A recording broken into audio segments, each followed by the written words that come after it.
성경에 보면 용서라는 말은 총 49회가 나옵니다. 물론 다른 단어, 즉 주라 그런 단어에 비해서는 적은 횟수입니다.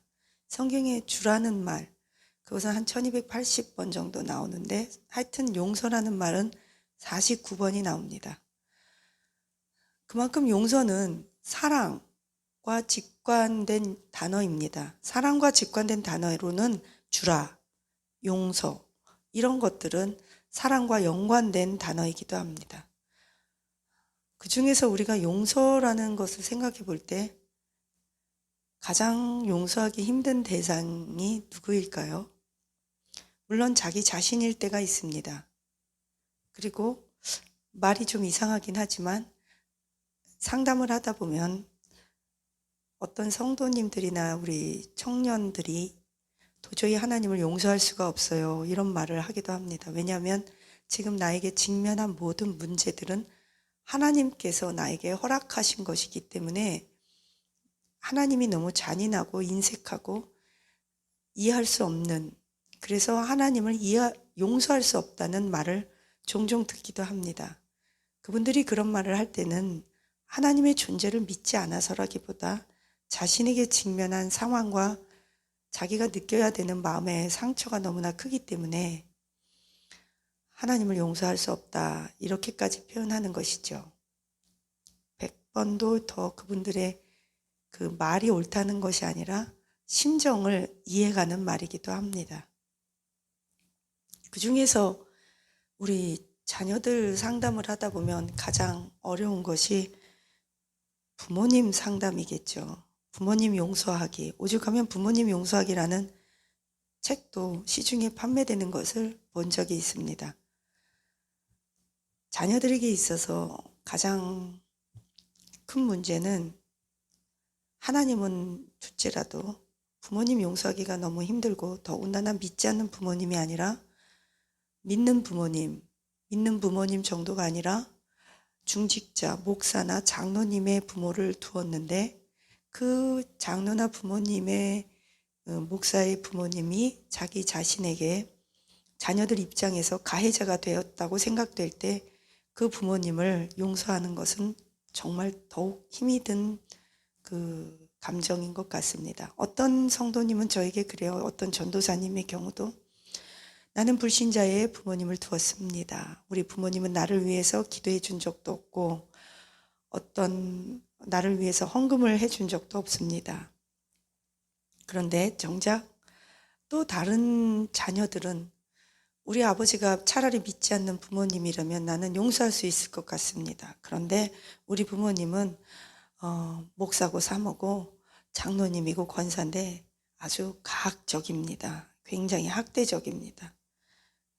근데 결국은 믿는 부모님이나 안 믿는 부모님이나 자녀들이 부모로부터 상처를 받았을 경우에는 다 자기 입장이죠. 저희 어머니가 저에게 늘 이런 말해요. 엄마는 왜 이렇게 해줬어? 제가 불만을 얘기하면 저희 어머니는 그래요. 그래, 늘 잘되면 자기 탓이고 못되면 조상 탓이라고 왜 나만 탓하냐고. 저희 어머니는 그래요. 그러니까 자녀들 입장에서는 사실은 억울하죠. 근데 또 부모님 입장에서는 가슴 터지죠. 그래서 이게 굉장히 가정에서 함수관계가 굉장히 복잡하다는 것입니다. 가족이 4명이 산다고 할 경우에 함수관계는 16개의 관계가 나옵니다. 엄마, 아버지, 엄마, 아들, 엄마, 딸, 또 아버지, 엄마, 아버지, 딸, 아버지, 아들, 또 딸일 경우에 딸, 엄마, 딸, 아버지, 딸, 남동생, 또 아들일 경우에는 아들, 엄마, 아들, 아버지, 아들, 누나, 이렇게 해서 함수관계가 16개가 나오기 때문에 그때그때 상황에 따라서 적과의 동침이 될 수도 있고 오늘의 적이 내일의 또 친구가 될 수도 있고 4명 관계가 16개의 함수 상황에서 수도 없이 벌어지는 일상생활이 있습니다.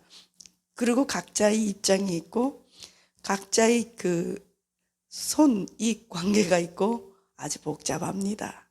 4명이 한 지붕 세 가족이라고, 한 지붕 4가족이죠. 사실은 이제 아들, 딸 둘이 있을 경우에 그래서 하루도 바람 잘 날이 없는 거예요. 4명이 사는데도 바람 잘 날이 없는데 하물며 교회에서 만약 성도가 100명 내지는 300명이라고 한다 쳐도 개척교회 10명, 50명이라 한다 쳐도 그 함수 관계는 매우 매우 복잡합니다. 차라리 교회가 클 경우에는 조직이 굴러가면 됩니다. 그냥 딱딱 업무적으로 대하고 어느 정도 그냥 시스템이 굴러가도 되는데 개척교회나 중형교회는 인격과 인격, 만남과 만남, 얼굴과 얼굴을 대면해야 되는 크고 작은 문제들이 있기 때문에 오히려 더 어떤 면에서 늘 그런 건 아니지만 어떤 면에서는 개척교회, 중형교회가 더 끌어가기에 경영적 차원에서 더 어려울 수도 있다는 것을 생각해 보게 됩니다. 어쨌든 오늘 용서라는 것을 생각해 보려고 합니다. 청년들이 가장 힘들어하는 것이 부모님 용서하기. 저는 아이들이 저에게 상담을 하러 오면 단 한 번도 아이들을 설득시킨 적이 없습니다. 그래, 참 속상하겠구나. 왜냐하면 애들 입장에서 구구절절 얘기하잖아요. 애들 말이 맞을 때가 많아요. 왜냐하면 애들 입장이니까. 그러면 어른들이 애들 입장을 따라서 고려를 해줘야 되는데 어른들은 뭐라냐면 저거는 말도 안 듣는데요. 서로 의사소통이 안 되는 거예요. 그런데 왜 그러냐면 그게 의학적으로요. 어른들은 여기 이마 전두엽이라고 그러거든요. 그 앞에 프론탈 헤드라고 그래서 여기 앞에 전두엽을 통해서 어른들은 의사소통을 해요. 그래서 어른들은 수학, 논리, 인지, 그 상식적인 A, B, C, D 이렇게 논리성을 가지고 어른들은 대화를 합니다. 어른들이 대화를 할 때 쓰는 뇌는 전두엽입니다. 이게 앞에 이마 쪽, 이렇게 미간 쪽에. 근데 아이들은, 사춘기 때 아이들은 어떤 뇌를 쓰냐면 이 뒤에 이렇게 변형계 쪽, 깊은 뇌가 있어요. 그래서 왜 사춘기는 호르몬이 변화되고 굴러가는 그 낙엽만 봐도 웃기고 막 그런다 그러는데 애들이 미쳐서 그런 것이 아니고 쓰는 뇌가 달라요. 쓰는 뇌가 다르다는 것은 인지, 오감, 보고 듣고 말하고 생각하는 그 오감이 다른 뇌를 쓴다는 거예요. 호르몬이 다르고. 그래서 아이들은 왜 하면 어로 들리고 하면 아로 들린다. 말귀를 못 알아듣는다. 그거는 어른 입장이나 부모 입장이나 아이들, 자녀들 입장이나 그 서로 피차 말귀 못 알아듣는 건 마찬가지라는 거죠. 그러니까 어른들은 쉽게 얘기하면 이 높은 지능, 그러니까 여기 전두엽, 그걸 3층이라고, 건물로 따지면 3층이라고 따지면 그 아이들이 쓰는 변형계, 그거는 지하거든요, 지하층. 이게 뒤쪽에 이렇게 깊은 뇌가 있어요. 거기 지하층에서 아이들은 살아가고 있거든요. 그러면 엄마와 아이가 대화를 할 때는 3층에서 지하층으로 이렇게 소리를 질러야 돼요. 얘야, 밥 먹어야라. 그러면 애들은 그게 어떻게 들리냐면, 아이고, 이 못된 놈아, 게을러 터진 놈아, 너는 왜 그렇게 말귀를 못 알아듣니? 이렇게 들리는 거예요, 지하층에선. 그러면 애는 화가 나니까, 왜 나를 괴롭혀? 가만둬 좀, 제발. 그러고 소리를 질러요. 그럼 엄마는 3층에서 엄마가 뭐라고 그랬다고, 엄마를 그렇게 욕을 하고 그래, 반항하고 그래. 그리고 또 소리를 질러요. 그러면 엄마 입장에서는 애가 반항하고, 엄마는 단지 아침에 일찍 일어나서 밥 먹으라고 그랬는데 저거는 왜 저렇게 소리를 지르고 반항하고, 내가 언제 괴롭혔다고 그러나. 그러니까 애는 그렇게 들은 거예요. 그러면 애는 방금 괴롭혔잖아 그래요. 엄마는 억장이 무너지는 거예요. 내가 언제 방금 괴롭혔어. 일어나서 밥 먹으라고 늦잠 자지 말고, 밥 차리는 것도 얼마나 힘든데 차려놨을 때 얼른 좀 먹어야지. 그래야 엄마가 빨리빨리 치우고 엄마도 일 가든가 일을 하지. 근데 아이는 어떻게 들어요? 아이들은 속으로 저거는 허구한 날 나만 괴롭힌다고, 좀 늦게까지 좀 자면 어떠냐고. 지금 이제 8시 9시밖에 안 됐는데 어제 내가 새벽 3시에 잠들었는데 새벽 3시에 뭐 무슨 돈을 벌었겠어요? 뭘 했겠어요? 친구들하고 카톡하고 놀거나 음란물 보거나 게임하거나 내지는 음악 듣거나 잠이 안 와서 엎치락 뒤치락 하거나 뭐 대충 그랬겠죠. 근데 어쨌든 그렇게 서로 안 맞는다는 거예요. 그래서 어른들은 쓰는 뇌가 다르고 아이들은 지하층 3층에서 쓰는 뇌를 쓰고 그러니까 서로 그 기간에 그런데 그 기간에 또 어른들은 어느 시간을 지나냐면 갱년기, 노년기 시간을 지나요. 애들은 사춘기 시간을 지나요. 그러니까 아버지는 노년기, 엄마는 갱년기, 아이들은 사춘기, 또 내지는 유아기. 그러니까 인간이 4명이 살아도 우리 아이들이 이래요. 우리 집은 해골이 복잡하대요. 예? 우리 집은 왜 우리 집만 해골이 복잡한지 모르겠대요. 아이들 표현이. 그럼 저는 웃으면서 그래요. 네 친구들 집은 어떻대? 네 친구들 집은 해골이 안 복잡하대? 그리고 물어보면 아이들이 가만히 멀뚱멀뚱 있다가 하기사 내 친구들은 우리 집보다 더한 집 구석도 많더라고요. 그럼 저는 웃음이 나는 거죠. 나중에 기회 되면 이걸 어떻게 해야 되나. 혹시 이게 시간이 되면 강의를 좀 할 수 있는 기회가 되면 좋겠습니다. 편지 읽어드릴게요. 우선 저희 교회 수련회에 함께 해주셔서 너무 감사해요. 목사님 바쁘시고 몸도 안 좋고 피곤하실 텐데 우리 고등부를 위해서 열심히 강의해 주시고 우리들을 위해서 기도해 주시는 모습을 통해서 저는 많은 은혜를 받았어요. 저도 목사님을 통해서 이제부터 저의 비전과 꿈을 다시 굳건하게 해야 되겠다고 생각했어요. 그런데 간증 시간 때에 저는 너무나 속이 상한 것이 어머니가 우리 고등부의 교사로 계세요. 그래서 내 뒤에서 계시고 그랬기 때문에 저는 간증 시간에 우리 집에 대해서 말해야 되는데 저는 제대로 말도 못했어요. 그래서 할 수 없이 저도 말하고 싶어서 이렇게 이메일로라도 목사님께 꼭 우리 집구석에 대해서 우리 집구석에 대해서 말씀드리려고 해요. 하하하. 자기도 웃긴가 봐요. 저희 아버지는 다혈질이시고 술을 좋아하세요. 조금은 권위적이신 분이세요. 어렸을 때 가족의 관심과 사랑을 한 몸에 받으시면서 자라셨다고 합니다. 공부도 굉장히 잘하셔서 국회의원이 될 것이라 대단한 사람이 될 거다. 그렇게 칭찬을 받고 자라셨는데 지금은 공장에서 힘들게 몸을 써가면서 일하시는 그런 아버지세요. 그래서 피해의식이 굉장히 많으신 분이 되었습니다. 그래서 그런지 저희 어머니에게 아버지는 별것 아닌데도 엄마가 무슨 말만 하면 엄마한테 화풀이를 다 하시는 폭력적인 아버지가 되셨습니다. 그런 아버지의 화에 못 이겨서 어머니는 아버지에게 욕을 하시고 또는 아버지가 그렇게 되면 서로 폭력을 왔다 갔다 합니다. 아버지가 엄마에게 욕하고 폭력을 하고 가끔씩 엄마의 목을 조르기도 하는 것을 저는 보았습니다. 그리고 어머니는 그걸 못 이기셨는지 결국 바람을 피다가 들켜버렸습니다. 하지만 어머니는 제가 어머니 바람 피다 들킨 거를 내가 알고 있는 걸 어머니는 모르세요. 왜냐하면 제가 모른 척 했기 때문입니다. 애들도 다 알아요, 여러분. 저는 다 알면서도 어머니께 말씀드리지 않았어요. 화를 내지도 않았습니다. 그렇다고 어머니와 아버지를 내가 용서할 수도 없습니다. 이런 부모님들 나도 죽여버리고 싶고 나도 죽고 싶습니다. 사실 수련회 바로 전날 부모님께서 많이 싸우셨습니다. 저도 집을 뛰쳐나가고 부모님도 죽여버리고 나도 죽고 싶지만 그럴 수도 없었습니다. 이러지도 저러지도 못하고 먹고 살아야 하니까 제가 이제 고등학교밖에 안 돼서 이 집구석을 뛰쳐나가서 먹고 살기 힘드니까 할 수 없이 이 집구석에 붙어서 살고 있는 내 자신이 너무너무 싫었습니다.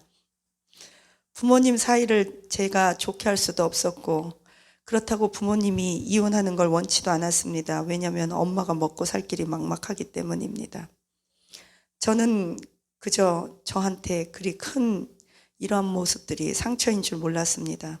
제가 크고 나서 유난히 더 많이 싸우시기는 하였지만 부모님이 더 싸웠대요. 어렸을 때부터 늘 봐왔던 모습이라 나에게 익숙하고 늘 우리 집은 그런가 보다 하고 그냥 익숙한 채로 넘긴 적이 더 많았습니다. 그런데 어저께 목사님께서 부모님을 용서하라고 그런 말씀을 하셨을 때 청청병력과 같았습니다. 그 말을 듣는 순간 저는 벌떡 일어나서 나가고 싶었는데 그동안에 3일간 목사님으로부터 받은 은혜가 너무 커서 저는 나가지도 못하고 엉엉 울기만 했습니다. 어떻게 우리 부모님을 용서해. 너도 이런 부모님 있어 봤다며. 부모님도 동생도 저도 너무너무 싫고 용서할 수도 없고 내가 어떻게 그들을 대해야 할지도 모르겠다고 생각했는데 그런데도 저는 또 한편으로 저희 가족을 너무 사랑하고 있다고 생각하니 이러지도 저러지도 못하는 나의 처지가 너무 딱하고 슬퍼서 울었습니다. 그런데 제가 용서하려는 마음을 하나님께 달라고 기도라도 해봐야겠다고 생각이 들었습니다. 왜냐하면 목사님께서 절대로 부모님을 용서할 수 없는 감정이 드는 것은 알겠지만 기도는 해보자고 하나님 부모님을 용서할 수 있는 마음이라도 주세요. 내 힘으로 할 수 없어요. 그래서 저는 기도하기 시작했습니다. 저는 고3으로 약 2년 동안 우리 고등부에서 찬양 사역을 꿈꾸면서 신앙생활을 해왔습니다. 요즘 사실 제 자신의 미래에 대해서 확신이 들지 않아서 굉장히 불안하고 있던 차이였습니다.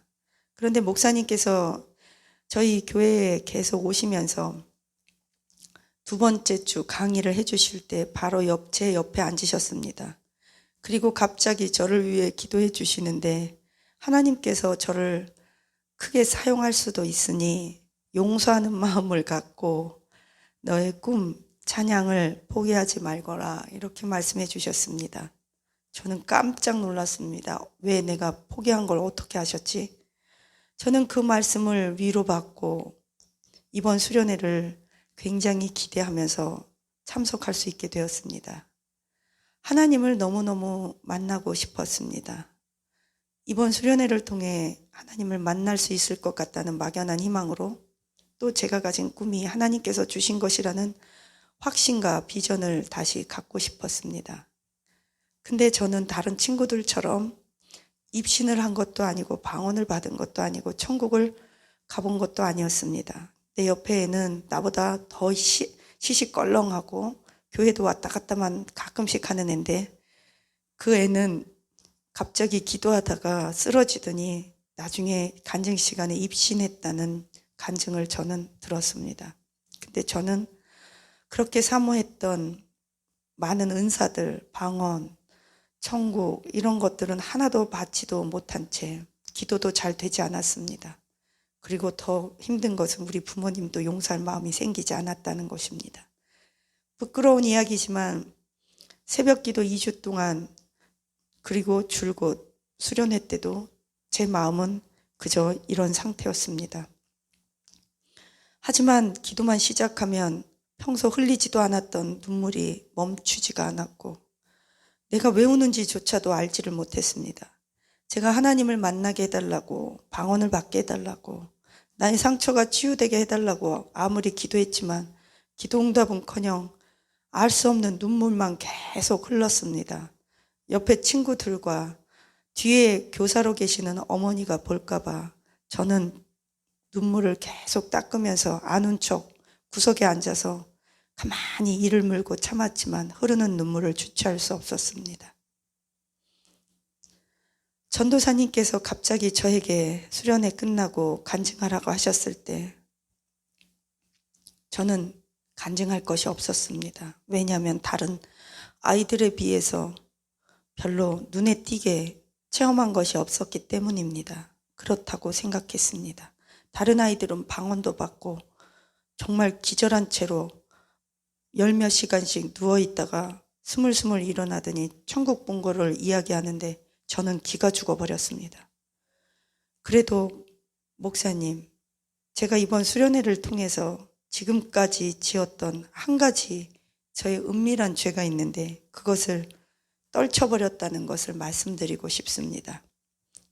제가 부모님 용서하려고 해도 용서하지 못하고 그러면서도 찬양 사역으로 주일날이면 고등부에서 2년간 예배 시간마다 나와서 찬양 부르고 또 설교를 들으면 열방에 복음을 전하고 싶다는 그런 생각을 하였습니다. 그런데 저에게는 음란한 죄가 있었습니다. 이 음란한 죄를 끊고 나니 갑자기 제 마음에 소망이 생겼습니다. 부모님은 용서하지 못해도 음란한 죄는 끊어야겠다. 그건 참 똑똑하네요. 저는 하나님께 약속을 드린 것이 있었습니다. 내가 높은 자리, 높은 위치나 돈과 명성을 가지지 않더라도 저는 하나님 앞에서 꼭 찬양은 부르고 싶습니다. 왜냐하면 제가 가진 유일한 은사라고 생각하기 때문입니다. 저는 이 음란한 죄를 꼭 끊어서 진짜 찬양 사역자가 되고 싶습니다. 비록 지금은 부모님도 용서하지 못하고 그런 상황이고 남들처럼 방언이나 어떤 입신이나 그런 은사를 받진 않았지만 저는 열심히 노력할 것입니다. 무엇을? 음란죄를 끊기 위해서 사생 결단하겠습니다. 그리고 음란하지 않은 찬양 사역자가 되보기로 작정했습니다. 저를 위해 기도해 주세요. 목사님, 저도 목사님께서 하나님과 돈독한 관계를 갖는 진정한 목사님이 되시기를 기도할게요. 목사님께서 말씀하시기에 찬양 사역자는 돈과 성에 진짜 조심해야 한다고 강조하시며 말씀하셨을 때 저는 특별한 것을 체험하지 않았지만 제가 음란하고 이런 죄랑 꼭 싸워서 이기는, 피 흘리기까지 싸우는 그런 사람이 되기로 하나님 앞에 울면서 약속했습니다. 우리가 잠시 받는 환난에 경한 것이 지극히 크고 영원한 영광에 중한 것을 우리에게 이루게 함이니.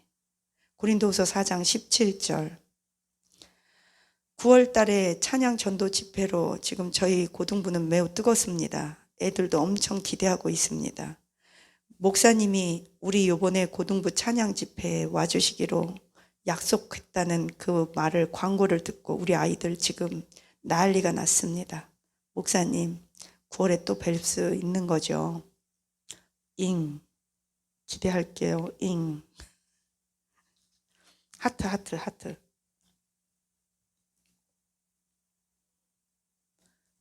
용서하는 마음은 내가 용서해야지, 이를 물고 한다고 잠시 될 수 있을지는 모르지만 그게 마음 깊은 곳에서 인간의 의지를 갖고 될 수 있는 차원은 아닌 것 같습니다. 그냥 그렇게 해서 아예 용서해, 없던 것으로 해, 그냥 잊어버려 해서 될 수 있는 것이라면 굳이 용서라는 단어를 쓸 필요도 없습니다. 그냥 흘려버리면 되는 것입니다. 그건 상처라는 말을 쓸 필요도 없습니다. 그냥 잊어버리면 되는 것입니다. 용서나 상처, 이 두 단어의 개념이 오르락 내리락 할 정도면 생명이 왔다 갔다 하는 정도고 우리의 감정이 찢겨져서 철철 피가 흐르는 그 정도의 감정의 상태를 의미합니다. 인간의 힘으로 용서할 수 있고 용서받을 수 있는 것은 한계 상황을 넘은 것입니다. 이미 그것은. 그래서 우리는 성령님의 도우심이 필요로 합니다. 우리 마음이 바뀔 수 있는 거, 내 마음 내 마음대로 못한다고, 내 마음 나도 모른다고, 우리의 인간의 마음을, 내 스스로의 마음을 나도 알 수 없다는 것이 문제이기도 합니다. 그리고 더 나아가서 그 마음을 내가 내 마음대로 바꿀 수 없다는 것입니다. 이럴 때는 성령님이 위로부터 쏟아 부어주는 강력한 기름 부으심과 치유하심과 그 치유의 강력한 에너지, 힘이 위로부터 쏟아 부어져야 합니다. 우리 아이는 찬양 사역자가 되기 위해서 거룩해지려고 자기가 갖고 있는 음란의 죄를 끊겠다고 했습니다. 아직까지 부모를 용서하지 못하고 있는 상황이기도 합니다. 왜냐하면 용서하고 다음날 또 부모님이 싸우고, 또 용서했는데 다음날 아버지가 또 욕하고 엄마 머리채 휘어잡고 목 조르고 그걸 또 봐야 되고, 또 교회 와서 치유받았는데 또 집에 돌아가면 또 그것이 반복되고, 그러니까 찐데 또 찌고, 찐데 쫓지고, 때린데 또 때리고, 먹는데 또 때려서 또 피가 나르고, 피가 나는데 또 때려가지고 막 면도칼로 거버리고, 그런 상황이랑 똑같은 거죠. 악순환의 연속. 그런데도 이 아이가 붙잡을 수 있는 건 하나님이었고 십자가였고 자신의 비전이었고 거룩함이었습니다. 여러분은 어떻습니까? 이럴 때 우리는 어떻게 해야 할까요? 하나님 앞에 그래서 우리가 날마다 와서 예배 드리고, 예배를 드리면 성령님께서 2000년 전에 십자가 사건으로 우리를 시간과 공간을 초월해서 우리를 끌고 갑니다. 그러면 거기에서 예수님의 피와 살을 우리는 먹고 우리의 영혼이 예수님의 피로 흠뻑 적셔지죠. 그 순간에 또 새 살이 나죠. 그럼 또 가요. 또 전쟁터죠. 집이죠. 버릴 수 없죠. 도망갈 수 없죠. 그러면 또 거기에 가서 또 부모님이 우리 아이들의 마음을 또 찢어 놓겠죠. 그럼 또 피 철철 흘리고 아이가 오죠. 그럼 예배 드리죠. 그럼 예수님이 또 피와 살로 우리를 덮어주죠.